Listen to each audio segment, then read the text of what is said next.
محرم میں پہلے دن سے ڈھول بجانا شروع کر دینا. علی کے در کا کتا کہہ رہا ہے فتاوی عالمگیری دکھانا میرا کام ہے. پاگل ہو گیا پیلی بھیت کا مولوی, اسے آگرے کے پاگل خانے کی ضرورت ہے یا بریلی کے پاگل خانے میں ڈال دو پیلی بھیت کے اس مولوی کو.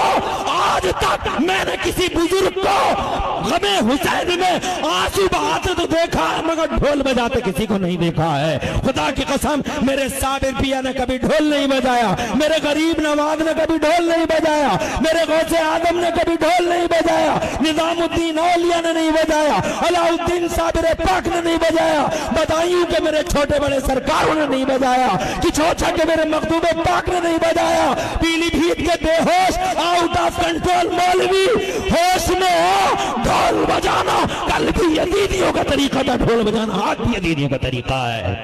ہم ڈھول بجاتے ہیں, تعزیہ شریف کے آگے بجاتے ہیں, ماتم کے طور پر نہیں. اگر کوئی یہ کہے کہ ہم ماتم کرتے ہیں, نہیں, ماتم کرنا حرام ہے. ماتم کرنا بولو حرام ہے. چاہے ماتم ڈھول کے ذریعے ہو, چاہے ماتم سینہ پیٹ کر ہو, چاہے ماتم ماتا پیٹ کر ہو, حرام ہے. بے شک ہم سرکار امام حسین علیہ السلام کے تعزیہ شریف کے آگے ڈھول بجاتے ہیں مگر ماتم کے لیے نہیں, سرکار امام حسین کے تعزیہ شریف کے اعلان کے لیے بجاتے ہیں. تو مولوی ہے, گھاس چھلا تو نے مدرسے میں کہ کچھ پڑھا ہے تو نے؟ تیرا باپ مرے تو بجاتا ہے کیا ڈھول؟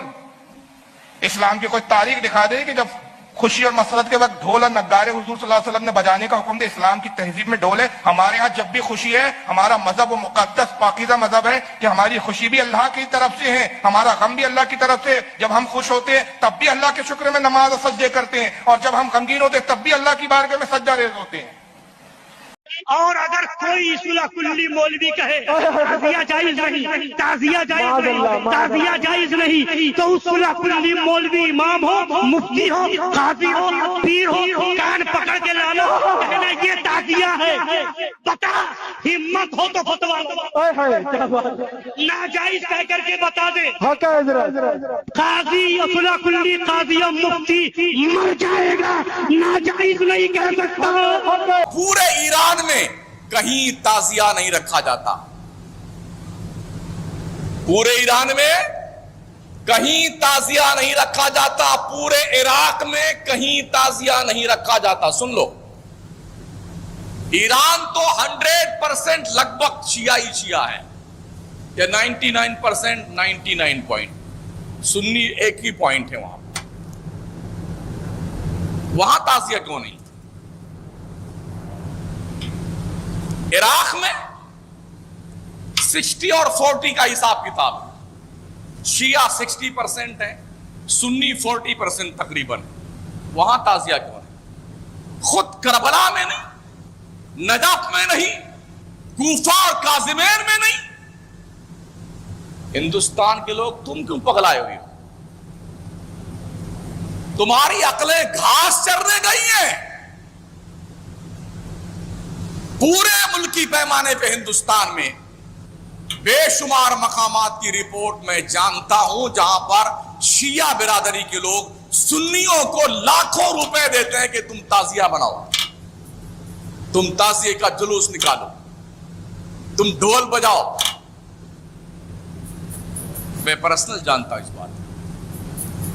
اسی لیے ہم کہتے ہیں محرم شریف پہ زیادہ نہ بھوکو. باتیں بہت آ رہی ہیں ذہن میں, اگر بھوکو گے تو پھر ہم اعلان کر دیں گے شم میں یادیں رخ جانا نہ بجھے, خاک ہو جائیں بھڑکنے والے. آ جاؤ, ابراہیم کے اطراف میں سارے مولانا لوگ چیختے تھے, گلے پھاڑ پھاڑ کر, سینے کا دم نکال نکال کر, تعزیہ حرام ہے, تعزیہ حرام ہے, تعزیہ حرام ہے. مظہر اعلیٰ حضرت کے شعر نے, معصوم نیت نے اپنے مدرسے کے باہر تعزیہ شریف بنایا اور رکھ دیا, لوگوں کو بتا دیا تعزیہ حرام نہیں, تعزیہ باعث برکت ہے. ہم